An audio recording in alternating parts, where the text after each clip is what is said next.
আয়াতে করিমা তেলাওয়াত করছি।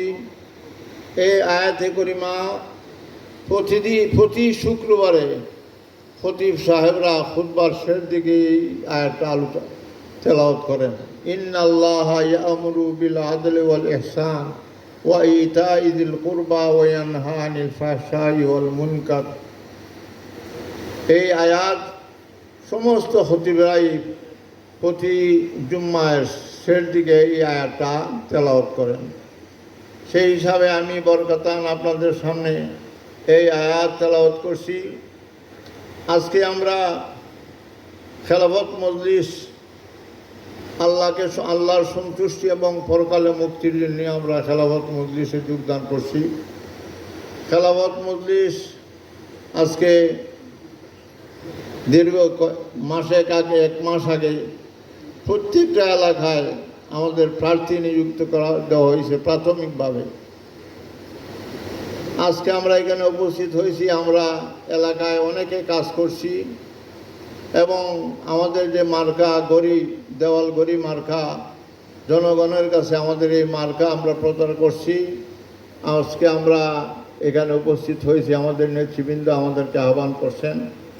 আমরা প্রত্যেকের এলাকার কী কাজ করছি আজকে এখানে হিসাব নিকাশ হবে অবশ্যই।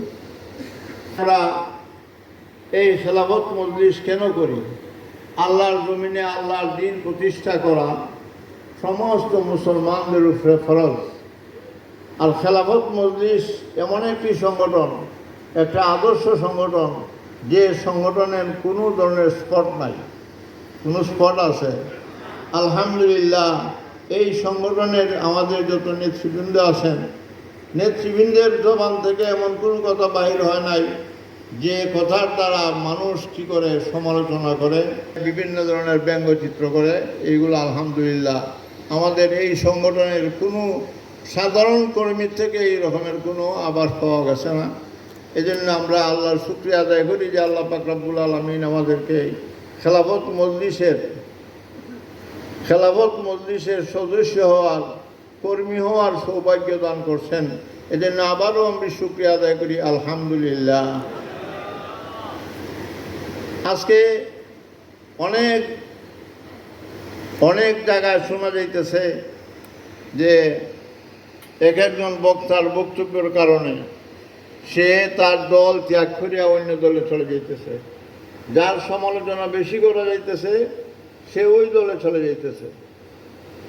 আলহামদুলিল্লাহ, খেলাফত মজলিস যারা করতেছেন তারা এখন পর্যন্ত এমন কোনো বক্তব্য দেন নাই এবং এই বক্তব্যের কারণে আমাদের খেলাফত মজলিসের কোনো কর্মী কোনো জায়গায় ছুটাছুটিও করতেছে না। ধৈর্যের সাথে আমরা কাজ করতেছি। আজকে আপনারা বিভিন্ন এলাকা থেকে আসছেন, অনেকে রাত্রে 12টায় আসছেন, কেউ 3টায় আসছেন, কেউ 3:30টায় আসছেন, কষ্ট করে আইছেন। এই খেলাফত মজলিসের প্রথম স্লোগান হইল আল্লাহর জমিনে আল্লাহর খেলাফত প্রতিষ্ঠা করতে হইলে খেলাফত প্রতিষ্ঠার লক্ষ্যে গণ আন্দোলন। এই গণ আন্দোলনের কাজ হইল দাওয়াত, খেলাফত মজলিসের দাওয়াত দেওয়া।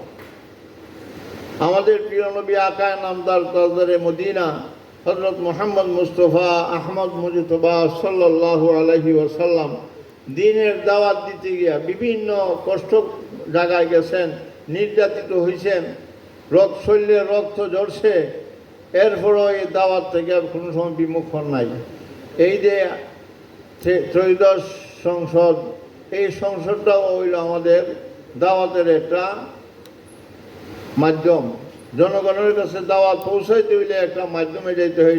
এই জন্য আমরা আজকে নির্বাচনে আমরা অংশগ্রহণ করছি। আল্লাহ পাক রব্বুল আলামিন যেন আমরা সকলকে আল্লাহর দ্বীন প্রতিষ্ঠার জন্য আল্লাহ কবুল করেন। সবাই বলে আমিন।